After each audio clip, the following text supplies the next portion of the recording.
Добрый день, мы из Украины. И я рад приветствовать вас на своем канале. Как всегда, приглашаю подписаться, кто еще не подписан.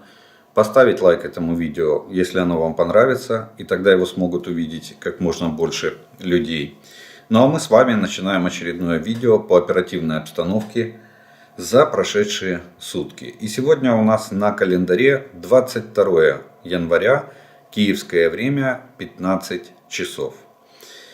Ну, начнем с приятного. Сегодня Украина відмічає День Соборності України. День Соборности – это День единства. В единстве наша сила. Когда мы начинаем внутренние распри, мы становимся слабыми и уязвимыми. Ну, а война не останавливается, она продолжается, и поэтому мы рассмотрим оперативную обстановку, которая сложилась за прошедшие сутки. В течение суток противник нанес 1 ракетный и 27 авиационных ударов. Надо отметить, что в эти сутки авиация противника активизировалась.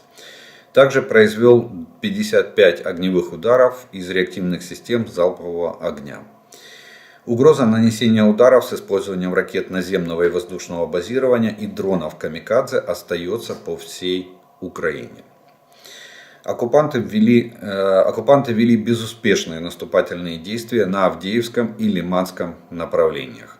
Продолжают попытки наступления на Бахмутском направлении, увеличивает интенсивность применения авиации, о чем я уже сказал. На других направлениях противник обороняется. За прошедшие сутки подразделения сил обороны отразили атаки захватчиков в районах населенных пунктов Новоселовская Луганской области, Терны, Серебрянское лесничество, Белогоровка, Красная гора, Бахмут, Первомайская, Марьинка, Победа в Донецкой области. На Волынском, Полесском, Сиверском и Слобожанском направлениях наступательных группировок противника не обнаружено. Ситуация контролируемая и ситуация остается стабильной. От вражеского минометного и артиллерийского огня пострадали районы населенных пунктов Черниговской, Сумской, а также Харьковской области. На Купянском направлении, оно же Сватовское, там идут тяжелые позиционные бои, линия фронта стабильна. На Лиманском направлении, в районе Кременной, противник пытается атаковать наши войска для их остановки, но успеха не имеет. Здесь, на Лиманском направлении, как я уже неоднократно отмечалось, там идет боевые действия, в основном ведутся методом встречного боя, то есть атака на атаку. На Бахмутском направлении враг активно проводит штурм Благодатного, Красной горы, Краснополевки и Веселого. Но успеха не имеет. Все попытки штурмов российских войск заканчиваются нанесением их потерь и откатом на исходные позиции. В самом Бахмуте бои идут в частном секторе на восточных и северных окраинах города. Продвижение российских войск за последние сутки в Бахмуте не отмечено. На Авдеевском направлении сложная ситуация в Красногоровке. Это та, которая возле Авдеевки.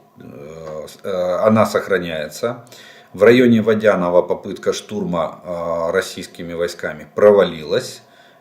Тоже линия фронта остается стабильной, в течение суток не менялась. На Новопавловском направлении там позиционные бои, перестрелки и обмены артиллерийскими огневыми ударами.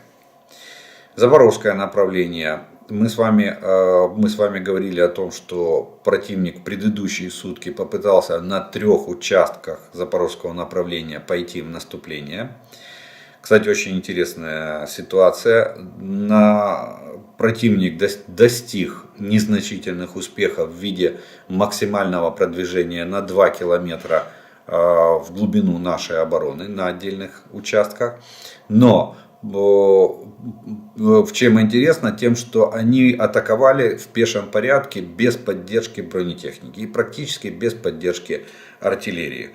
Очень удивительно. Это фактически времена Второй мировой войны, когда была критическая нехватка бронемашин для поддержки наступающей пехоты. Так вот, продвинувшись до 2 километров на отдельных участках, вооруженные силы Украины нанесли ответный удар.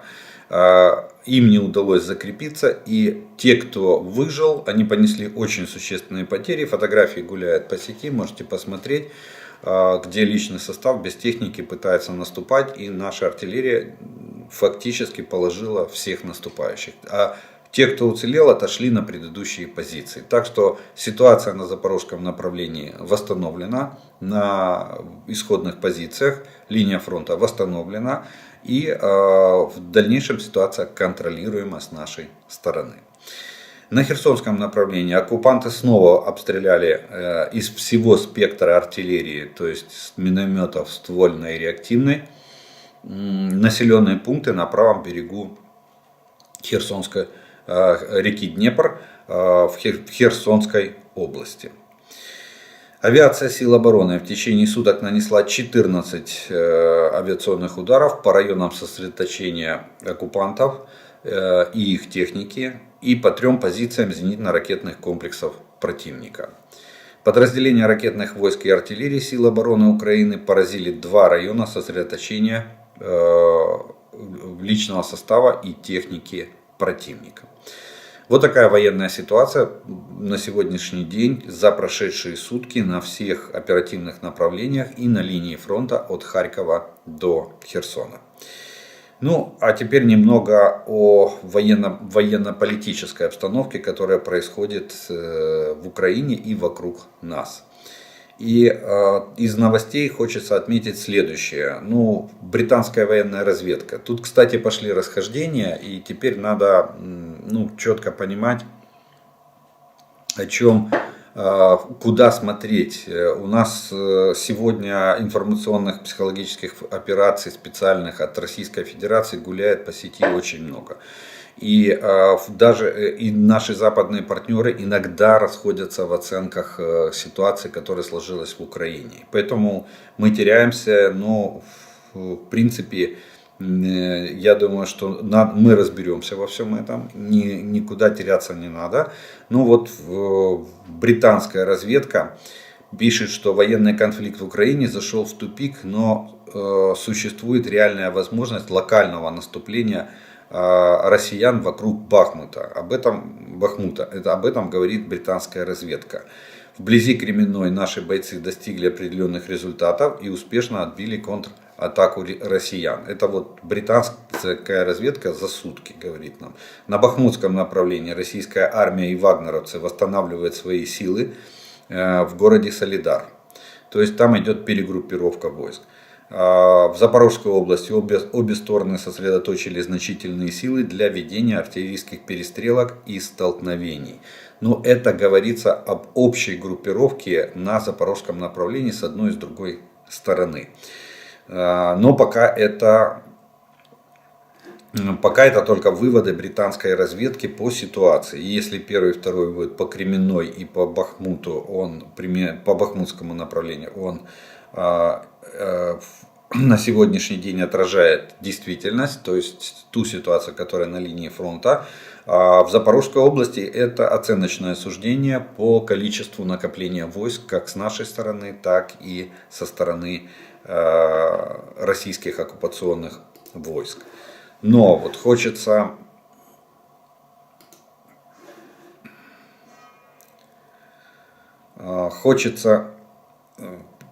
еще отметить мнение Американского института изучения войны. Знаете, да, такой институт, мы постоянно его приводим. Он основывается на данных Ассоциации разведсообществ Соединенных Штатов. Ну, фактически это анализ разведданных, который получают разные разведслужбы Соединенных Штатов Америки. Итак, институт пришел к выводу, что украинская оборона Бахмута, вероятно, является стратегически обоснованной операцией, несмотря на ее издержки для Украины. Тут надо пояснить. Дело в том, что вот это то, о чем я говорил, что разные мнения разных источников.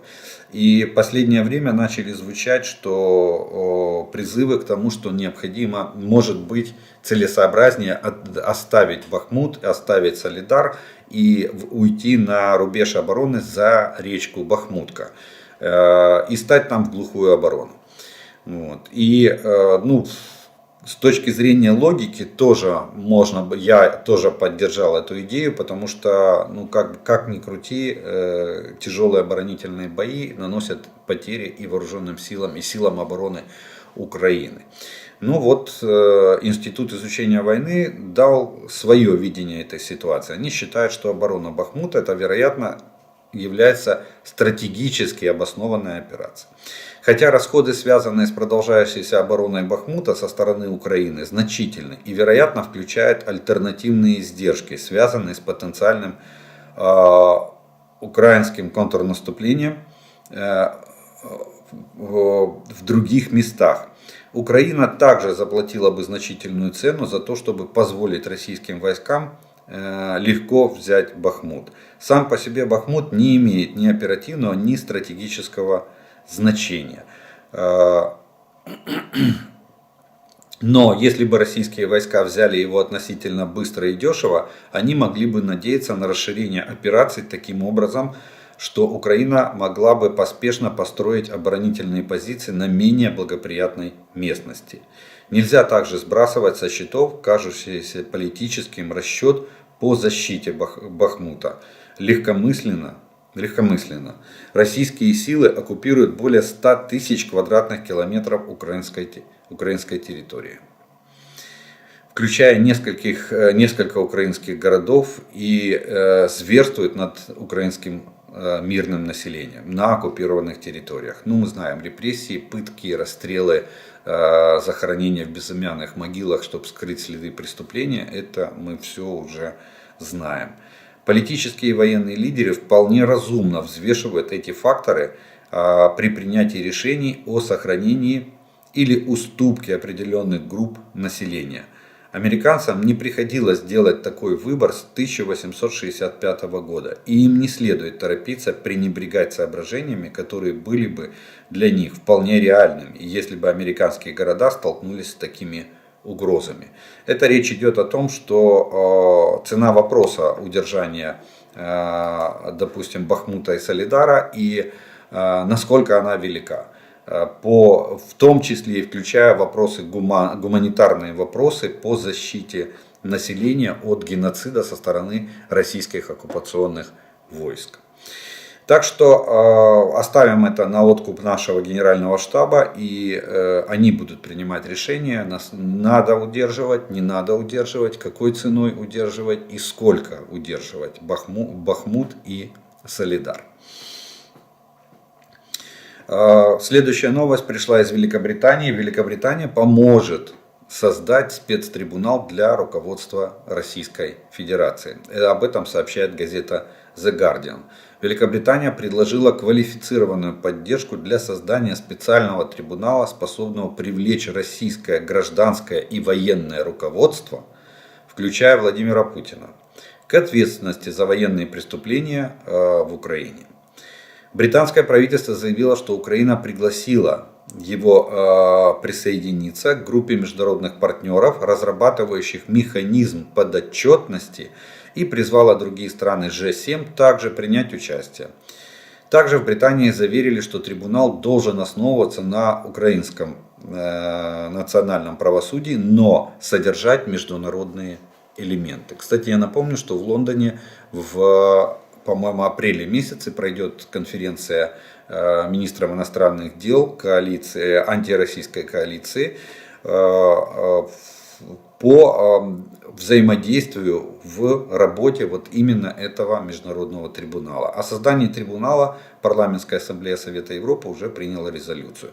Только там еще шире резолюция. Я думаю, британцы подправят свое участие, потому что там резолюция включает военное и гражданское руководство Республики Беларусь. То есть Лукашенко, его окружение, его военные, все они будут участвовать за те преступления, которые они совершили против Украины, принимая косвенное или непрямое участие в войне Белоруссии, в войне России против Украины.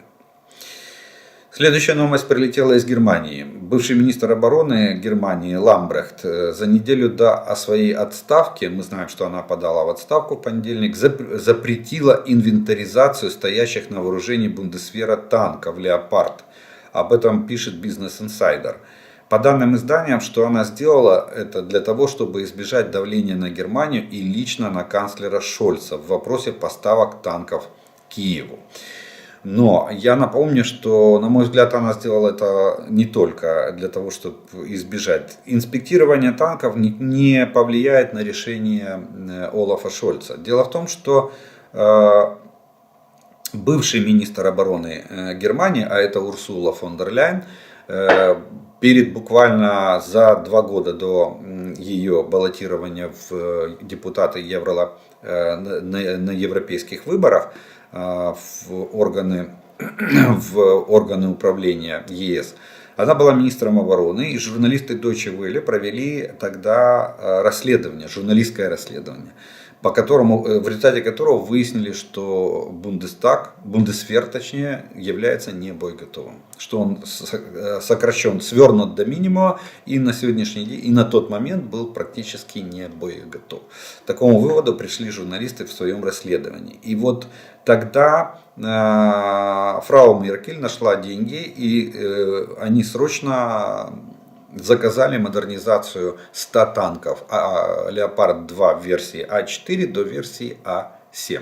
Это последняя версия. Не знаю, в каком состоянии этот заказ, был ли он реализован, но тем не менее такой факт имел место быть. Так вот, в Германии на сегодняшний день находится 212... вот видите, даже здесь вот продолжение этой новости. Пишет, что в Германии сегодня есть всего лишь 212 исправных танков Леопард-2 различной модификации. А я напомню, что в боевом составе, по-моему, числится 600 танков. Правда, там и Леопард-1, всего боевой состав Бундесвера включает около 600 машин. Так вот, 212 в них числится исправно. Об этом сообщает нам издание «Шпигель». Страна, возможно, передаст Украине 19 танков Леопард-2 версии А5, которые используются для учений. То есть это учебно-боевая группа, на которой экипажи оттачивают свое мастерство и проводят тренировки. Скажу так, что версия А5 очень хорошая, и версия А5 уже предусматривает возможность единой системы управления, то есть использование искусственного интеллекта и работу этих танков в составе роя на поле боя, когда боем управляет компьютерная программа в рамках на базе алгоритмов искусственного интеллекта. Так что это было бы очень хорошо. И видите, уже даже отобраны 19 машин. Осталось только огласить решение Олафа Шольца на их разрешение, точнее, Олафа Шольца на их передачу. Так что вот такая вот ситуация с танками Леопард. Эпопея, я бы так сказал, эпопея продолжается. Все равно дадут, понимаете, рано или поздно все равно дадут. Не Леопарды, значит дадут Челленджеры. Кстати, уже речь, опять же, возвращаемся мы, 14 танков заявленных уже где-то на пути в Украину, а может быть уже в Украине, потому что Риши Сунак, это премьер-министр Великобритании, сказал, что мы очень быстро передадим, никто не будет тянуть кота за хвост.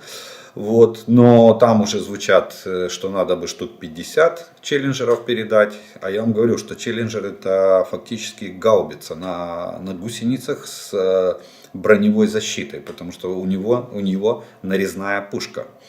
Были призывы по поводу Леклерка французских. И вопрос передачи. Польша говорила, что они могут передать Леопарды, не дожидаясь разрешения Германии. Дело в том, что у Польши, оказывается, есть лицензия на производство леопардов. Есть Леопард 2 PL версии.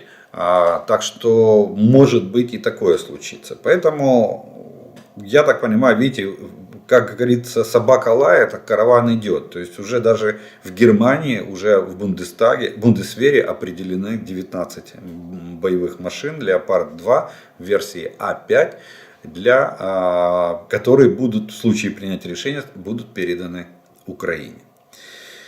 Следующая новость пришла из Молдовы. Редко оттуда приходят новости, но тем не менее они есть. И она, я бы сказал так, она не удивляет, но она очень позитивная. Президент Молдовы Майя Санду допускает, в одной из своих выступлений сказала, что допускает, что ее страна может отказаться от нейтралитета и вступить в НАТО. Об этом сообщает нам издание «Политика». То есть, видите, как... для Российской Федерации, получается, за что боролись, на то и напоролись. Боролись за отодвигание границ НАТО, в результате их максимально приблизили. 1000 километров границы Финляндия. У нас перспектива вступления в НАТО, это еще почти 2000 километров границы, если только сухопутной брать. Ну и Молдова, там где они там считали, что это их передовой блокпост в противостоянии с НАТО, теперь Молдова может еще подать заявку на вступление в НАТО. Так что получили абсолютно обратный эффект. Не буди лихо, пока оно тихо. Ну что ж, следующая новость хочу разобрать. Было большое выступление пана Скибицкого, это представитель Главного управления разведки Министерства обороны Украины. И проанализировав все его выступление, выбрал основные цитаты. Главное, что было главное в заявлении, которое пан Скибицкий огласил. Итак, главное. Решающим моментом в войне Украины с российской агрессией станет эта весна и начало лета. Ну, так как мы и предполагали, так как и говорили, что вот эта оборонительная операция, если Россия сможет собрать и выставить на поле боя вот это войско, которое они там готовят, значит, это будет, будем так говорить, ну, давайте так, отойдем от громких слов, скажем, что это не решающее, ключевое сражение, которое определит ход дальнейшей военной кампании. Донецкую и Луганскую область ждут тяжелые и решающие бои, ну, мы в этом не сомневались. В феврале-марте россияне постараются взять под контроль Купянск, Сватово, Кременную в направлении Харьковской области. Главное поле боя будет на Донбассе. Это подтверждают бои за Бахмут и Солидар. То, что мы с вами наблюдаем. Когда весна и начало лета будут позади, возможно, мы сможем начать говорить об окончании войны. Ну, по результатам вот этой весеннего противостояния, весенней кампании, будет понятно дальнейший вектор развития военных действий на территории Украины. Следующее. Если большое наступление вооруженных сил Российской Федерации провалится, это станет крахом России и Путина. Соответственно, а мы же понимаем, что если Путина отстраняет от власти, или он, ну, как бы его политика, а в результате провала его политики, это первое, что сделают российские элиты, ну, таков закон джунглей. В плане существования имперских амбиций и диктатур в любом государстве. Вот. А соответственно смена политической элиты это будет означать и смена политики. А война, мы знаем с вами, это инструмент по той же самой политике. Ну, то, что тоже я вам говорил уже, закончится ли война в 2023 году. Главный вопрос, который нас всех волнует, ну, давайте не заглядывать так далеко, сказал пан Скибицкий. Еще раз говорю, летом мы вернемся или весной, в конце весны, когда основные бои за Донбасс будут окончены, вот тогда мы будем понимать, где мы находимся и сколько нам еще осталось до победы. В Российской Федерации, говорит наша разведка, уже почти все готово для проведения новой волны мобилизации. Россия сможет сформировать дополнительные батальоны в каждом полку. Если раньше их было 3, то сейчас их будет 4-5. О чем это говорит? Это говорит о том, что они создают людской резерв в каждом полку. они не могут сегодня формировать новые части. Нет техники и вооружения. Но людской резерв могут. То есть тех, кого будут убивать, и кто будет санитарные потери, раненые, убитые, вместо них будут ставить в строй других. Вот по такому принципу будет комплектовать Российская Федерация свои воинские части на территории Украины. И вот именно для этого будет предназначена вторая волна мобилизации. Она потихоньку начинает набирать обороты, повестки разносят, людей в военкоматы сейчас будут уже собирать, где-то уже начали собирать, где-то еще нет. Вот. Но именно вот для такой миссии. То есть учить их никто особо уже не будет. Их будут комплектовать в команды и отправлять в воинские части. Дальше, видимо, это уже мое предположение, видимо, будут формироваться типа полковых школ, как это было в годы Второй мировой войны, точнее, да, в годы Второй мировой войны и до начала Второй мировой войны была полковая школа, где полк сам себе учил бойцов. Сколько они успеют их потренировать здесь, в составе этих полков, дивизий, в условиях интенсивных боевых действий, когда каждый день надо восполнять потери, я думаю, что практически вряд ли они смогут качественно подготовить здесь вот этот мобилизационный резерв. Далее, высокоточных, это все тезисы из заявления нашего разведуправления, Главного управления разведки.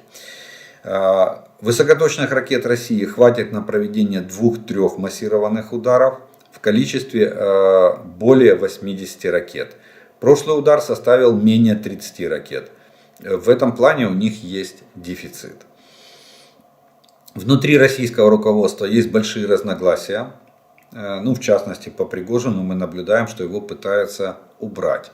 Не факт, что убрать физически, не факт убрать политически. То есть задвинуть его обратно за кулису, чтобы он не маячил на политическом олимпе Российской Федерации. Ну и в заключении наша разведка говорит о том, что Путина лечат лучшие западные врачи, поэтому он до сих пор живет. Лечили бы российские, все бы закончилось гораздо быстрее.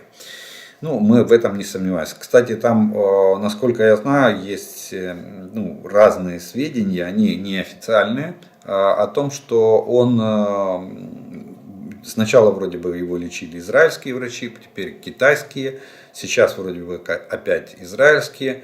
Медицина оказывает ему максимальное содействие в борьбе с теми заболеваниями, которые у него есть.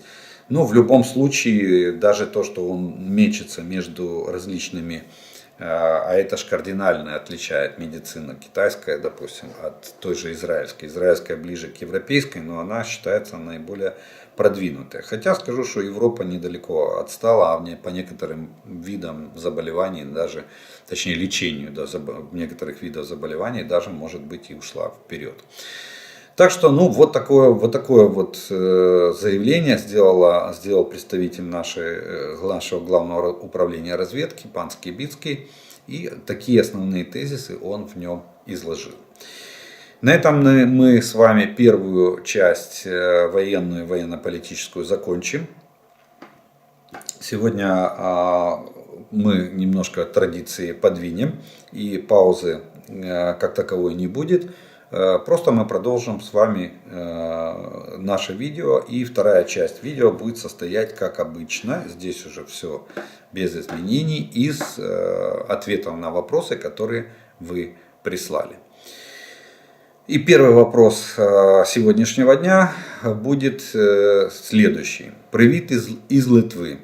В одном из недавних видео вы говорили, что вооруженные силы Украины сбили беспилотник «Мерлин». Что это за дрон? Дякую за відповідь. Да, действительно, такое заявление было, и я об этом говорил позавчера. Было заявление о том, что, даже 2 дня уже назад, о том, что вооруженные силы Украины сбили беспилотник «Мерлин».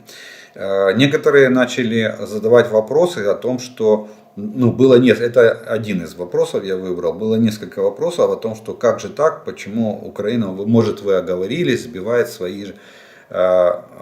Вы не путайте Марви беспилотник или квадрокоптер, который мы используем для разведки и для сбрасывания этих самых переделанных гранат на головы противника.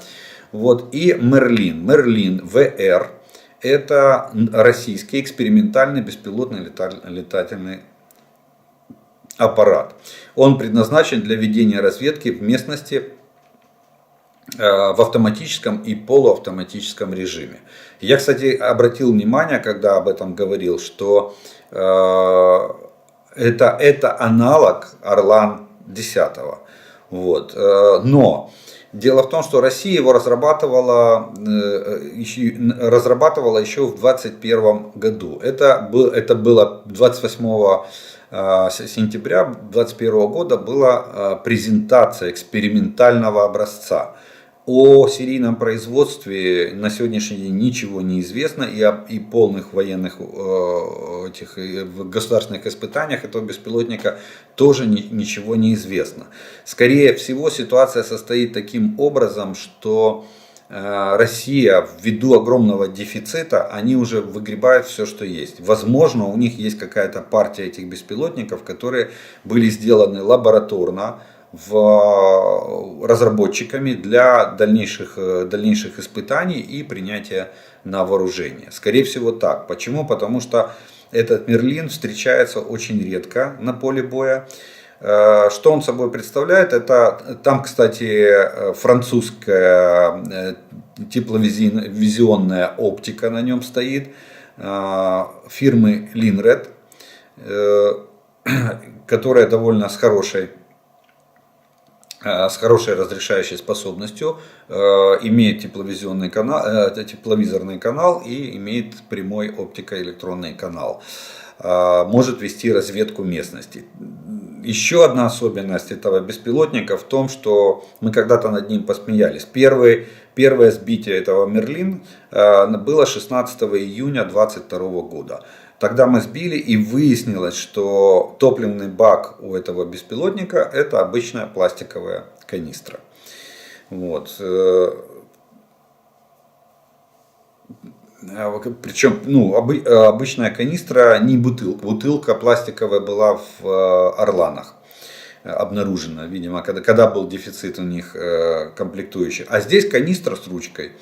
Они заявляли, что там у нее какой-то будет гибридный двигатель, но на самом деле никакой, который позволяет, гибридный вы понимаете, да, бензоэлектрический, который позволяет более бесшумно проводить разведку.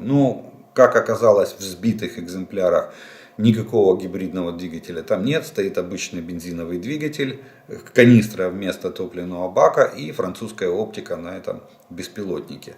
Максимальная высота его до 5 километров, время в воздухе до 10 часов.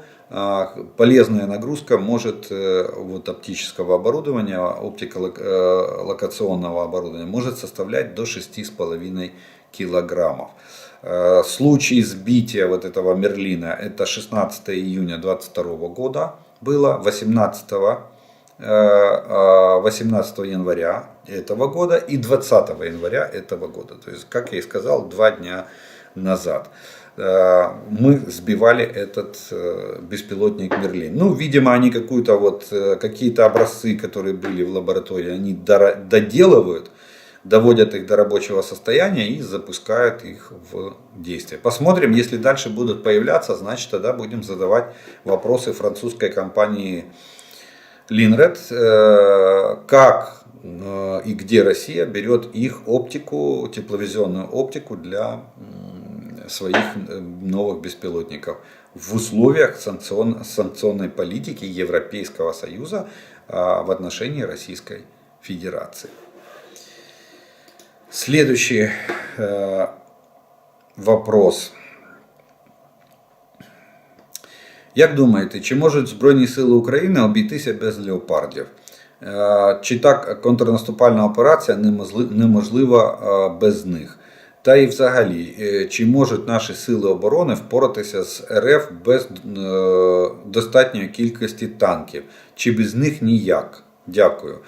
Может. Можем мы обойтись и без леопардов, и да, мы можем обойтись с малым количеством танков. Но недостаток танков может повлечь за собой дополнительные потери среди нашей пехоты. Потому что я уже говорил неоднократно, танк это основная огневая поддержка и прикрытие наступающих войск на поле боя. Вот для чего нужны танки.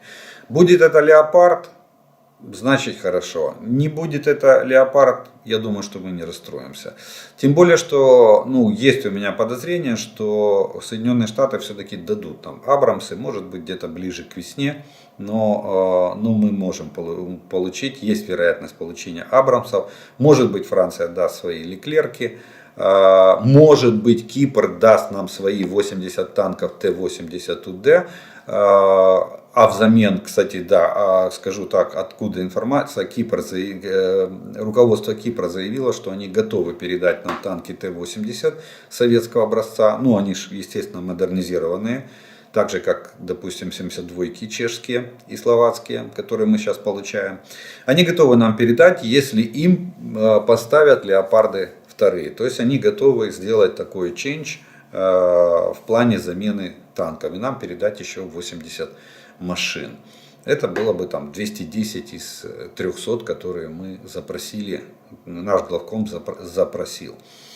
Поэтому без леопардов можем обойтись. Плюс я не думаю, что Германия будет долго упираться в плане разрешения для стран-партнеров. Если уже Шольц так станет принципиальную позицию не давать танки именно из Германии, то танки, которые находятся у стран-партнеров, я думаю, что все-таки разрешение мы получим. Рано или поздно мы получим. И причем в ближайшей перспективе, я думаю, нескольких недель, будет понятно, кто сколько чего нам передаст. Так что в этом да. Кстати, своей политикой надо отметить, что Германия одна из ведущих стран в плане финансово-экономической помощи Украине. Они передают огромное количество гуманитарки, они передают довольно большие суммы денежных средств для поддержки Украины. Но Шольц, канцлер Германии Олаф Шольц, своим таким поведением, категорическим поведением, без объяснения причин, что самое страшное, он же не говорит, почему он занимает такую позицию, что его держит, что его гнетет, или что ему запрещает, или кто ему запрещает принять такое решение на посту такой развитой страны-члена Большой Семерки. Так вот, он нивелирует в ноль все достижения Германии в плане помощи Украине. Он просто это умножает на ноль. То обидно. И с одной стороны мы говорим немецкому народу огромное спасибо за ту помощь, которую они оказывают. А с другой стороны поведение их канцлера просто затмевает все достижения и все положительные, позитивные моменты, которые есть в сотрудничестве или в помощи Германии для Украины. Эта двойственность в политике, она ведет и это влияет на имидж Германии, потому что его поведение по запрету передачи техники и вооружения, оно затмевает все положительные, знаете, как говорят, одна ложка дегтя портит бочку меда. Именно Олаф Шольц эту ложку дегтя своим запретом и кидает в бочку меда, которую они нам передают. Особенно для имиджа Германии на международной арене. Как думаете, пакет такой техники может переломить ход войны, или это техника для защиты от будущего наступления России? Нет, я думаю, что именно эта техника и должна переломить ход этой войны. Но, на мой взгляд, конечно, у меня более такой, я бы сказал, реалистичный взгляд на этот пакет техники. И я думаю, что дай бог нам с этим пакетом техники выстоять в оборонительной операции против попытки возобновления наступления со стороны России. Более оптимистичные прогнозы дают наши западные партнеры. Они говорят, что этой техники хватит и на контрнаступление.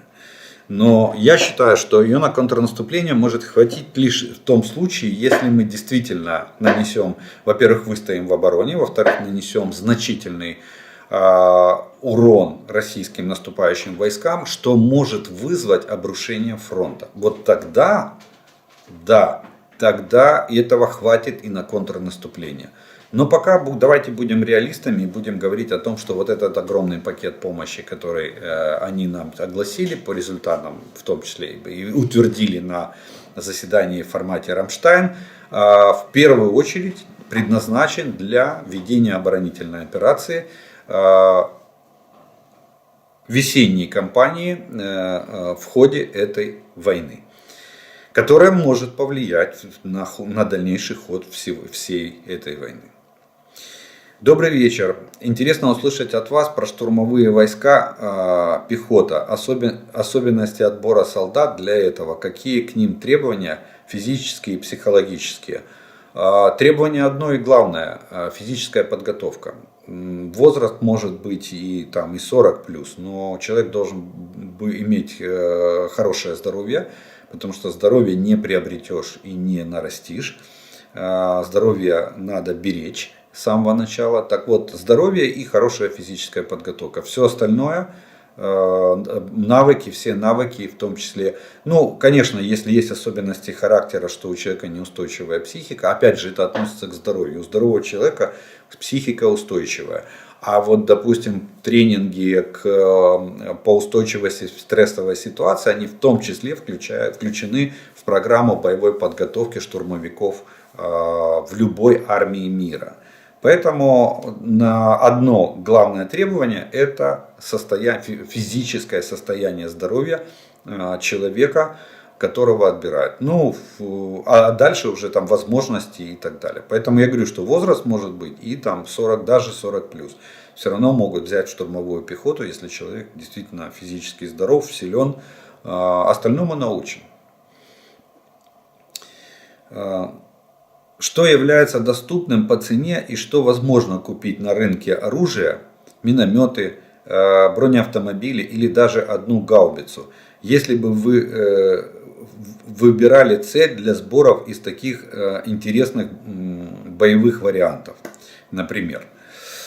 Смотрите, дело в том, что на сегодняшний день, должно быть понимание того, что первое, у нас монополия государства на право покупку вооружения. И все волонтерские сборы, какие бы они ни были, нельзя, допустим, собрать деньги, поехать в Европу, купить танк или купить миномет и потом привезти его в Украину, передать вооруженным силам Украины. Нет. Как правило, механизм такой, что либо оплачивает, но опять же через счета Министерства обороны. Обращается в Министерство обороны, спрашивает, что надо, собирает донаты от населения, те же волонтерские организации, и передают Министерству обороны. Министерство обороны на эти деньги закупает и отчитывается о закупках того или иного вида вооружений. Вот. На Западе можно, там рынок более лояльный, и в развитых западных странах, да, можно купить танк и передать его дальше по своему усмотрению. Это закон не запрещает. У нас монополия. У нас нет частного рынка продажи вооружений. Что касается из видов вооружений, то я бы на сегодняшний день поставил бы, наверное, минометы. Я уже говорил, это крайняя нехватка у нас минометов как вида вооружения. Вот я смотрю на все пакеты помощи, мины дают. 120-миллиметровые мины, да, их дают, но небольшими количествами, 10 тысяч, 20 тысяч, иногда передают минометы. Это говорит о том, что этих минометов крайне не хватает. Если артиллерию передают десятками, 18 гаубиц, 30 гаубиц, вот я насчитал в последнем этом пакете, считал количество под 200, больше 160 гаубиц нам передают в этом пакете различных модификаций. И снаряды, соответственно, к ним исчисляются сотнями тысяч. А вот минометов я вообще не нашел. Знаю, одна из стран Балтии нам передает 10 по-моему, или 6 минометов.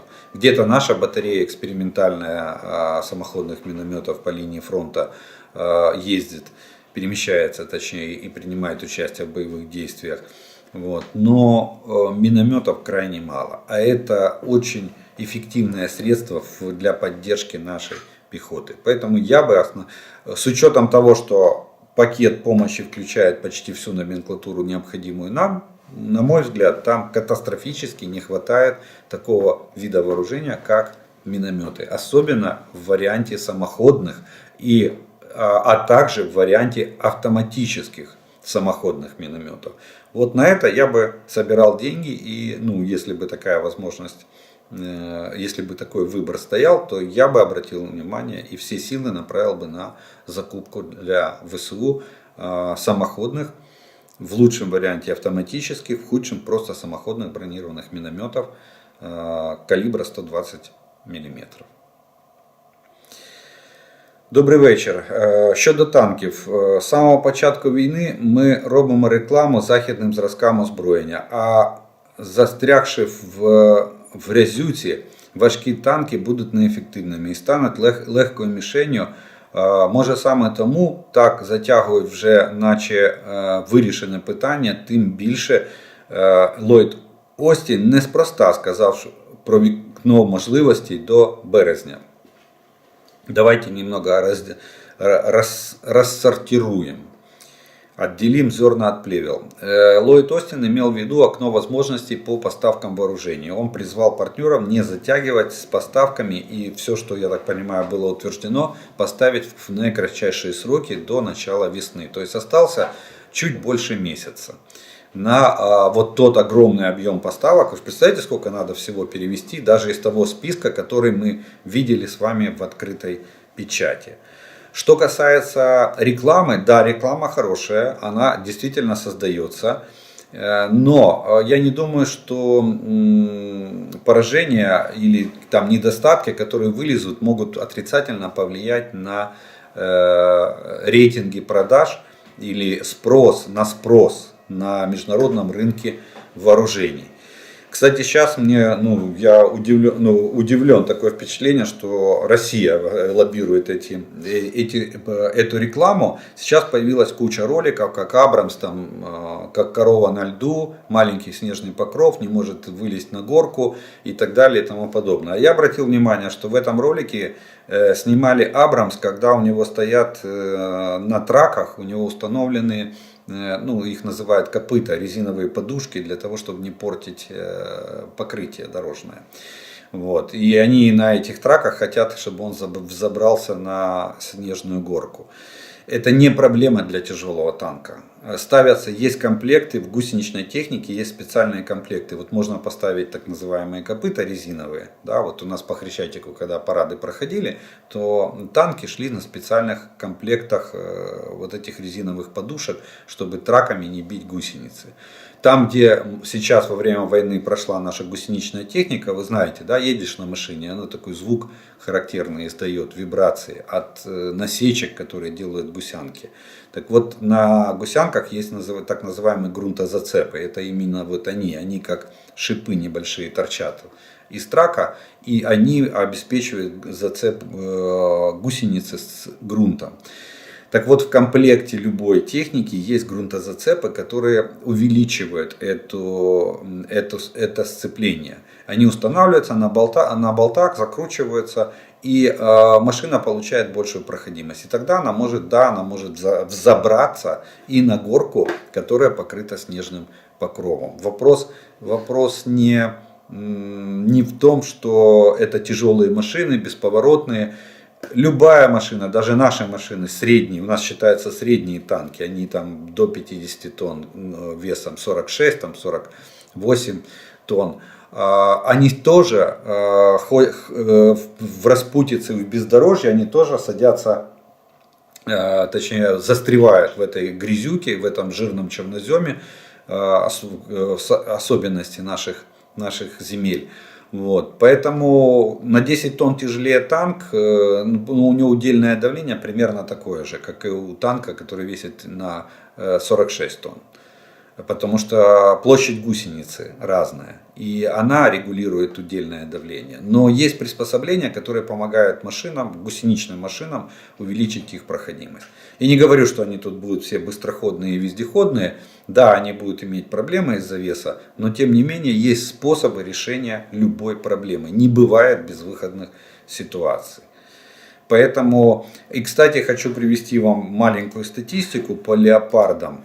Вот смотрите, танки Леопард, да, в боевое применение 2 войны, где они применялись. Это в Афганистане, там был контингент, в составе контингента, многонационального контингента войск, были страны, у которых на вооружении были леопарды. Во всяком случае, Канада на леопардах воевала в Афганистане, принимала участие. Дания принимала участие, у них их контингент вооруженный леопардами. И да, у них были потери. 6 танков потеряла Дания в ходе участия в афганской войне, 3 танка потеряла Канада. Еще 15 танков из состава канадских войск были повреждены или выведены из строя, но позже были отремонтированы, то есть подлежали восстановлению. Но даже такие потери в сирийской войне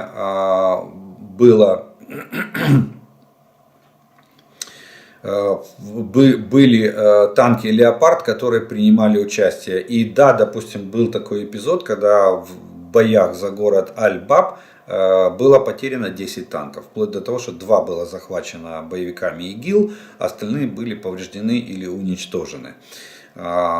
Из состава турецких войск, которые там вели боевые действия. Но вот эти все факты, которые я вам привел, не повлияли на то, что оценка проекта Леопард-2 на сегодняшний день, я вам специально процитирую, как оценивает проект Леопард-2, как танк, как проект.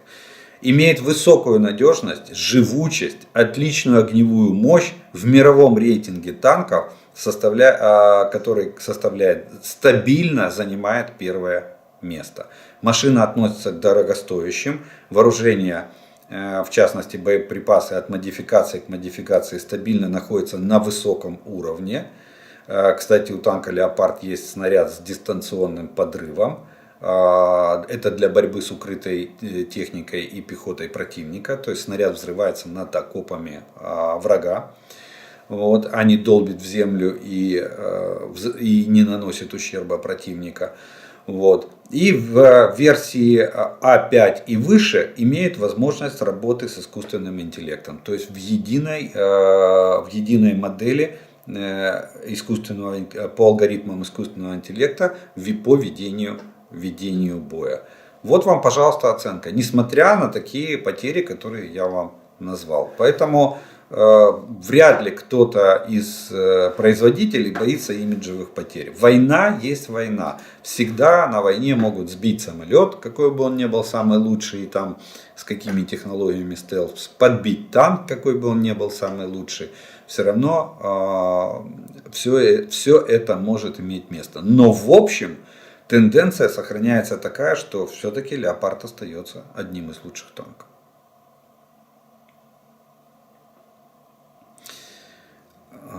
Генерал Милли сказал, что успех будет тогда, когда экипаж освоит технику. В смысле, пока экипажи не освоили технику, нет смысла ее посылать в Украину. Плюс нужно обеспечить ремонтную базу, то же самое и по самолетам F-16. Ну, конечно, если у нас нет специалистов, то кто будет воевать? Какой смысл? Танки придут и будут стоять? Но мы учимся, и мы, кстати, учимся давно. Я же приводил вам пример. По леопардам у нас, на Леопард-1 у нас уже есть целая школа подготовки механиков. Потому что установки Гепард, они на базе Леопарда-1. Леопард-1 в плане механиков-водителей не сильно отличается от Леопарда-2. Обучение экипажей, конечно же, оно идет полным ходом. И оно уже идет, давно идет. То же самое по самолетам. Что касается ремонтной базы и сервисной базы, так она есть на непосредственных границах Украины. Она есть в Словакии, она есть в Чехии, она есть в Польше, она есть в Болгарии. Она есть в странах Балтии. Кстати, вспомните эпопею с Панцергаубица 2000. Куда мы возим их на техническое обслуживание и ремонт? Возили в страны Балтии. Теперь мы возим их в Польшу. И просто не всегда есть возможность разместить ремонтно-техническую базу на территории Украины. Хотя я думаю, что наши подчасти, ремонтно-восстановительные части именно эту базу уже имеют. Имеют запчасти и проводят средний, там, текущий и мелкий ремонт уже в непосредственной близости от линии фронта и, допустим, в глубине нашей страны на защищенных площадках и в засекреченных местах. Но там то, что требует такого глобального ремонта и обслуживания, да, оно скорее всего связано с переброской этой техники на территорию стран-партнеров, на соседнюю территорию. Но это не проблема на сегодняшний день. Это проблема логистики, но она решаемая.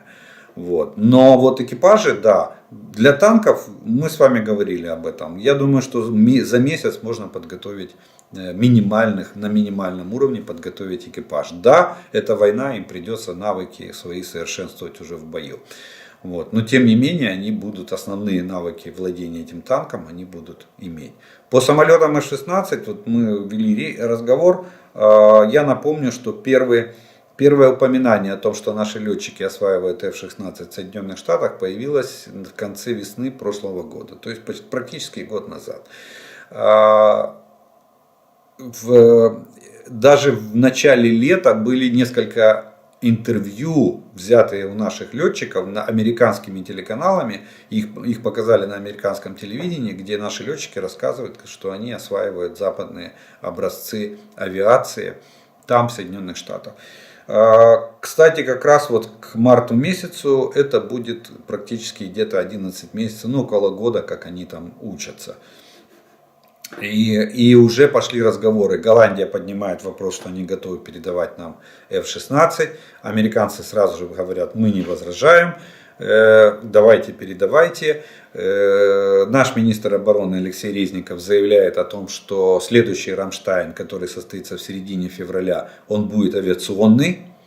Это то, о чем мы говорили с вами, что поднята тема, значит она будет сейчас, поднят вопрос, значит он сейчас будет решаться.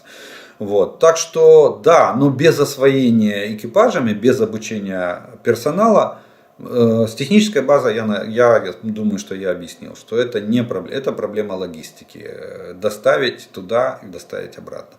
А вот с обучением экипажей, да, не имеет смысла завозить технику. Но это опять же решаемый вопрос.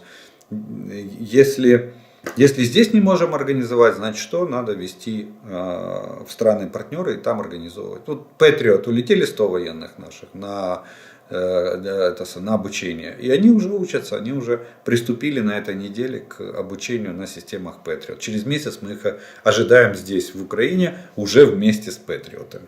Кстати, Patriot это признак того, что F-16 могут появиться, ну, западная авиация может появиться в нашем небе вместе с Patriot. Потому что, кстати, F-16 они предназначены в том числе для работы в комплексе с ЗРК Patriot для перехвата воздушных целей.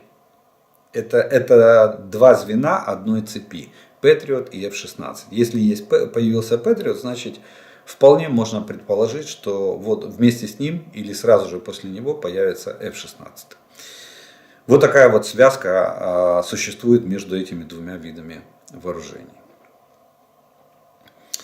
Вопрос. Здравствуйте. Я уже задавал подобный и хочу спросить еще. Так как возможно пропустил ответ на него. Мне интересно, по какому условию или принципу детонирует ядерный заряд. И в случае его перехвата в воздухе, что с ним происходит. Проведите, пожалуйста, ликбез. Да, и еще сообщается, что при ядерной атаке нельзя выходить из укрытия в течение 3 дней. А потом, что происходит быстрый полураспад. Одним словом, ликбез нужен по полной. Смотрите, начнем с того, что любой ядерный заряд представляет собой разделенную пополам, или он состоит из двух элементов. Когда эти элементы соединяются между собой, происходит цепная реакция и возникает критическая масса, которая вызывает выделение такой огромной кинетической энергии. Мы наблюдаем ядерный взрыв. Это в двух словах, без физики, без нюансов и тонкостей, принцип работы любого ядерного заряда. То есть должны две половинки, два полушария должны соединиться в одно целое для того, чтобы произошла цепная реакция между ними. Что происходит, когда... И это все происходит в результате работы специальный механизм приводит это в действие. Если же на траектории сбивается ракета с головной частью, в которой стоит ядерный заряд, то этот механизм разрушается. И воссоединение двух полусфер одного ядра не происходит. Критической цепной реакции не происходит. В этом случае обломки ракеты с радиоактивными элементами, что там будет? Плутоний 238, уран 239, разные могут быть компоненты, на основе которых сделан ядерный заряд, то ядерного взрыва не происходит. Цепная реакция не происходит. Просто радиоактивные элементы разбрасываются, их потом ищут с помощью детекторов. И, соответственно, проводится рекультивация местности, где они упали. То есть этот грунт снимается до безопасного и вывозится в специальные могильники, где и захоранивается. Период полураспада, да, начинается, снижение радиации начинается сразу после окончания цепной реакции, после производства самого ядерного взрыва. Но разные компоненты имеют разную степень полураспада. Альфа и бета могут распадаться на протяжении нескольких часов, причем снижается уровень их радиации в разы. А вот гамма-излучение, там, извините, период полураспада урана 160 лет. Вот. Так что здесь не происходит. Действительно, в первые часы после, я не знаю, откуда взяли 3 суток, но в первые часы после взрыва, конечно же, из убежищ вылазить нельзя. Почему? Потому что идет опадание радиоактивного пепла и частиц пыли, поднятых взрывом. Вот этот ядерный гриб, это же все пыль и пепел и дым. Так вот, часть из этого ядерного гриба опадает назад на землю в виде пыли и пепла, а остальная часть уносится розой ветров, ветер подхватывает эту часть ядерного гриба, и оно превращается во что? Правильно, в радиоактивное облако. И это облако потихонечку начинает дрейфовать по ветру, туда, куда его гонит ветер. Напомню Чернобыль. Где Чернобыль, где Голландия. Облако состояло из 2 частей, первичного и вторичного. Первичное облако ушло в Голландию, и на утро в Голландии пошел радиоактивный дождь. О чем голландцы узнали случайно, придя на работу на атомную станцию. Рабочие при входе на станцию, там люди проходят через специальную рамку, которая меряет уровень радиации. И они сразу зафонили, сразу зазвонил звоночек, датчик сработал. При том, что они шли на работу, они выходили. Вот. Так Европа узнала, что в Советском Союзе произошла авария, связанная с радиоактивными веществами. Второе облако, маленькое, вторичное, ушло, это уже испарение после взрыва, как правило, оно формируется, оно ушло в Беларусь. И там, говорят, где-то прошли, опять же, там трудно говорить, что Советский Союз, это же была территория Советского Союза, все это секретилось. Вот. Поэтому, да, первые несколько часов, пока не опадет пыль, не осядет пыль и не опадет пепел. Почему? Потому что эта пыль, она радиоактивная. Пепел этот радиоактивный, при попадании на одежду и на кожу вы получаете дозу облучения на технику, на дома. Почему? Дезактивация начинается с чего? С омывания. Все смывает специальными дезактивирующими растворами. Для чего? Для того, чтобы смыть вот эти радионуклиды, которые находятся на поверхности предметов, техники и людей. Человек тоже проходит через душ специальный, его там моют, и потом он заходит в помещение, где снимает защитный комплект, и потом только выходит через специальную камеру, заходит в помещение, где уже фильтрованный воздух от радиоактивных частиц. Вот. Ну а техника, как показал, кстати, опыт Чернобыля сломал очень многие шаблоны. Всегда считалось, что можно проводить дезактивацию техники и все будет хорошо.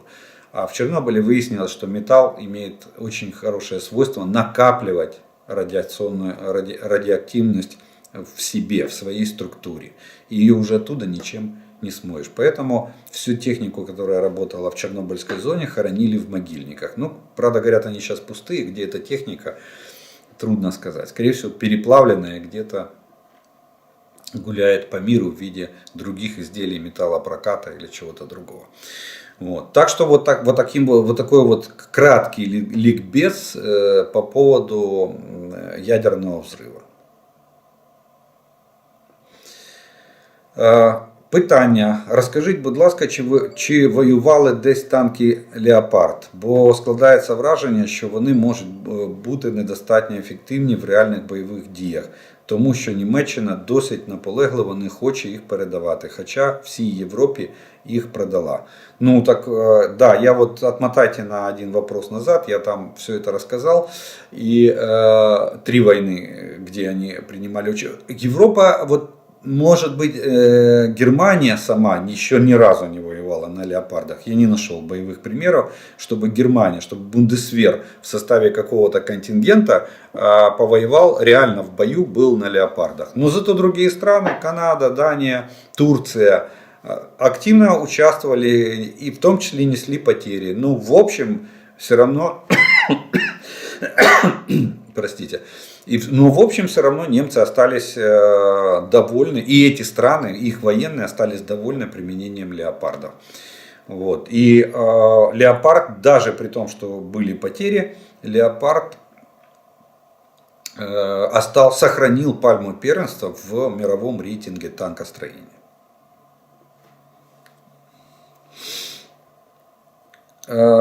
Скажите, пожалуйста, какая ситуация с корейскими танками? Реально ли их получить или это только разговоры? Пока что это только разговоры. Насколько я понимаю, ну давайте поясним, что Соединенные Штаты Америки начали переговорный процесс с Южной Кореей по факту передачи нам танков, корейских танков К-2. Кстати, Польша купила, я так понимаю, одну из самых последних модификаций этого танка. Вот. Он, кстати, есть в десятке, в мировой десятке по рейтингу танков.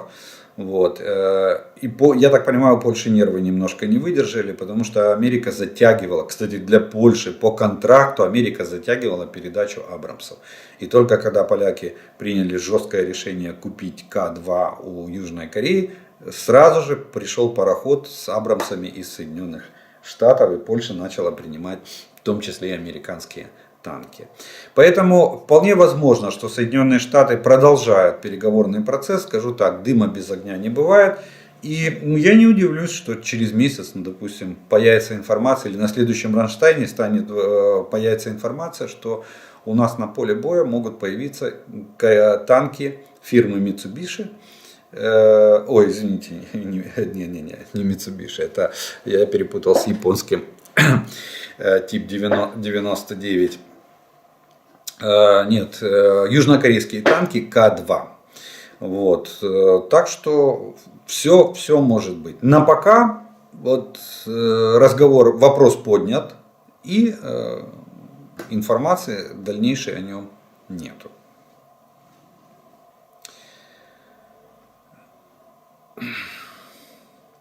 Скажите что-то по поводу таких мыслей. Первое.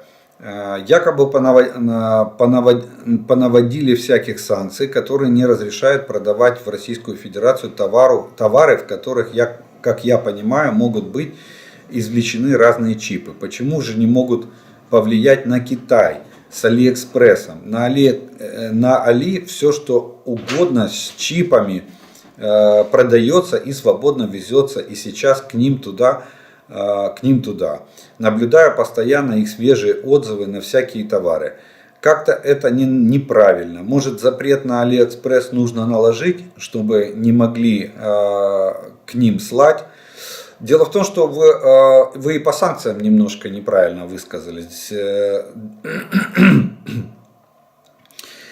Дело в том, что, допустим, бытовая техника, которая имеет микрочипы, которые могут быть использованы в военной промышленности, даже не относится к товарам двойного назначения. Понимаете, потому что Запад рассуждает, как бы, исходя из логических, рассуждает логически в том плане, что если это стиральная машинка, то сделать из нее ракету невозможно. В России же наоборот, они видят в стиральной машинке микрочип, а не стиральную машинку. Поэтому они ее разбирают, вынимают плата, выколупывают, образно, это утрированно, конечно же, говорю, выколупывают оттуда микрочип и везут его на завод и вставляют в мозги ракеты, в электронные мозги ракеты. И таким образом производят ракету. Поэтому даже европейские страны, которые продают в Российскую Федерацию сегодня товары, которые не попали в санкционный список. Товары, допустим, первой необходимости. Может быть, там какие-то электрочайники программируемые могли попасть в товары первой необходимости, потому что это приготовление еды, микроволновые печи, приготовление еды. Это товары могут быть отнесены к категории первой необходимости. Что касается Китая, то тут вообще вопрос совсем другой, в другом надо спектре рассматривать. Китай сегодня настолько настолько весомая страна в мире, что я вам скажу, что Китай поддержал только часть санкций, в основном финансовых, против Российской Федерации. Почему? Потому что Китай в этом был заинтересован. Для того, чтобы защитить свою финансовую систему, потому что Путин очень сильно хотел объединить, уговаривал Китай сделать юань золотым и сделать юань основной валютой азиатского континента за счет объединения с Российской Федерацией. Но в этом случае не рубль золотой становился, а юань, обеспеченный золотом, становился бы основной валютой. И Россия хотела это поддержать. Китай от этого в последний момент отказался, сделка не состоялась. И я так понимаю, что Китай хочет защитить свой юань как внутреннюю валюту для того, чтобы извне не могли влиять на состояние финансовой системы Китая. Вот. Поэтому Китай поддержал какую-то часть санкций против России, но в основном финансовую. Да, Китай не поставляет Российской Федерации оружие. И то открыто не поставляет. Мы не знаем с вами. Вот. Так что Китай это особенная страна, у которой есть своя политика, на которую пока что не может повлиять даже Соединенные Штаты. Я уже не говорю там о каких-то других странах. Плюс вы же не забывайте, что у Китая с Россией есть не одна, там, по-моему, даже больше 1000 километров границы. Казахстан самая длинная, 7000 километров границы с Россией. И у Китая там пару тысяч километров с Россией границы. И Китай может через эту границу вести все, что угодно. Мы даже с вами не узнаем об этом. Поэтому тут, к сожалению, этот вопрос так решить практически невозможно. Вот. Мы надеемся только на переговорный процесс, на достижение каких-то договоренностей между США и Китаем в плане того, чтобы Китай не вмешивался, хотя бы соблюдал нейтралитет в плане хода войны между Украиной и Россией. Единственное, что положительно и вселяет оптимизм, это то, что Китаю эта война, которую затеял Путин, Китаю поперек горла. Она мешает Китаю и продвигаться на европейский рынок. Она мешает Китаю проводить свою экономическую политику. Она мешает Китаю проводить свою внешнюю политику даже в отношении того же Тайваня.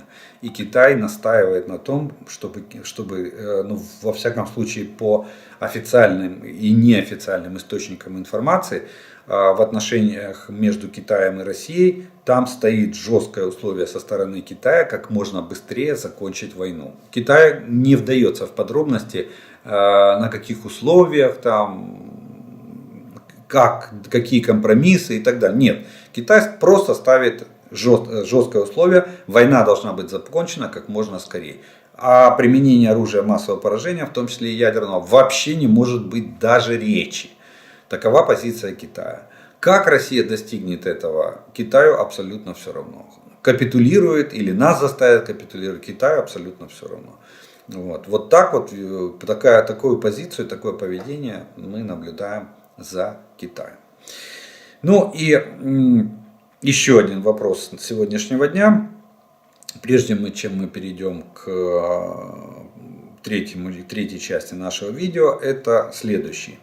Все знают про эти разведывательные самолеты А-50, которые летают в Беларуси и пытаются срисовать наше ПВО. И теперь мы уже несколько раз видели информацию, что натовский аналог тоже летает и наблюдает. Вопрос, почему бы нам не передали бы хотя бы один такой? И во время ракетной атаки запускать его, возможно, он бы оказал дополнительную информационную поддержку нашим силам ПВО. Умеет ли он считывать баллистику, момент запуска, сопровождения, направления? Спасибо за ответ. Зачем? Зачем передавать? Дело в том, что этот самолет во-первых, опять мы упираемся в обслуживание, ремонт и обучение персонала. Это раз, дополнительная проблема. Затраты на его содержание и эксплуатацию ложатся тоже на нас. Это вторая проблема. Ну и третья, такой большой самолет в нашем небе становится довольно уязвимой целью для российской авиации и российских ракетных войск или систем ПВО. Поэтому это третья проблема. И для того, чтобы не усугублять, мы прекрасно, да, он именно этим и занимается, вот то, что вы написали. Он срисовывает места пусков баллистических ракет, он видит это все. Он срисовывает места пусков крылатых ракет, он срисовывает районы пусков воздушных ракет и морских ракет в акватории Черного моря и в небе Российской Федерации, над акваторией Каспийского моря. И прекрасно нам передает всю эту разведывательную информацию.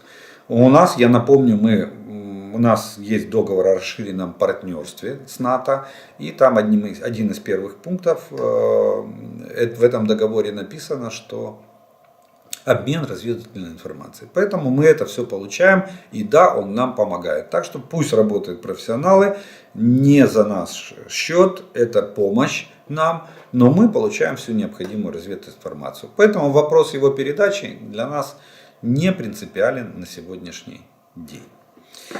Ну что ж, на этом, как я и говорил, мы вторую часть закончим. И у нас с вами остается третья часть, это пожелания и приветствия, которые вы прислали, комментарии, которые вы прислали к предыдущему видео. Итак, первым таким приветствием сегодняшнего дня будет следующее.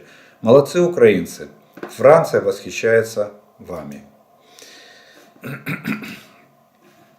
В Белгороде и других местах они будут создавать иллюзию осадного положения, вводить комендантский час и такое прочее, подражая украинским городам, потому что так выражается концепция симметричности в информационном поле. И потому что это должно способствовать, по их мнению, лояльности и отчужденности среди гражданского населения. Раз у нас везде мешки с песком, значит мы воюем. Значит надо вставать на защиту Родины. А Daily Best это скандальная тряпочка, без всякой легитимности, постоянно публикующая всякий бред. И вообще не факт, что Кремль не имеет доступа к их повестке. Так что, как вы всегда напоминаете, продолжаем верить в вооруженные силы Украины. Перемога за нами. Спасибо. Привет из Сан-Франциско. Слава Украине. Ну, вот такой вот комментарий. Это комментарий на сообщение о том, что в Белгороде начали город переводить на осадное положение. Стали закладывать все мешками с песком, витрины, окна и так далее. Укрепляться, строить блокпосты и так далее. Мы с вами вместе, соболезнуем вам и молимся за вашу победу. Держитесь, скоро победа ваша придет. В Израиле американские запасы, которые были у нас, передают в Украину. Надеюсь, что Европа и Америка поняла, что Украина должна вернуть Крым и поставить все вооружения, чтобы Украина победила. Слава Украине, слава героям. Следующее. Казахи с вами, дорогие украинцы. Скорейшей вам победы. Слава Украине. Дипломатия дипломатией, но не могу сдержаться, не сказать, как позорно ведет себя Шольц. Кстати, новый министр обороны Германии очень дружен с Герхардом Шрёдером. Странненько. Ну, посмотрим, но пока, да, мы знаем, что Герхард Шрёдер пророссийский политик, и что он точнее входит в совет директоров Газпрома. Ну, посмотрим, пока что политическая позиция, официально заявленная нового министра обороны Германии, это передача нам вооружений, в том числе и танков Леопард. Кстати, именно он сейчас занимается вопросами отбора вот этих 19 машин, которые должны быть переданы Украине, я так понимаю, в первой партии или в ближайшее время. Добрый вечер из Болгарии. Спасибо вам. Верим в победу Украины над злом. Хотя здесь путинские шпионы работают. Все нормальные люди вас поддерживают. Что божественная сила будет с вами. Ну что ж, вот такие вот приветствия, пожелания и комментарии прозвучали в сегодняшнем видео. На этом я благодарю вас за ваше внимание, что вы досмотрели это, уделили время и посмотрели это видео до этого момента. Как всегда, кто еще не подписан, я приглашаю подписаться, поставить лайк этому видео, если оно вам понравилось, тогда его смогут увидеть как можно больше людей. Огромное спасибо спонсорам канала и тем, кто помогает каналу. Благодаря вашей поддержке и помощи у меня есть возможность записывать эти видео и доносить до вас эту информацию. Ну а мы с вами все вместе продолжаем верить вооруженным силам України. Перемога за нами. Слава Україні!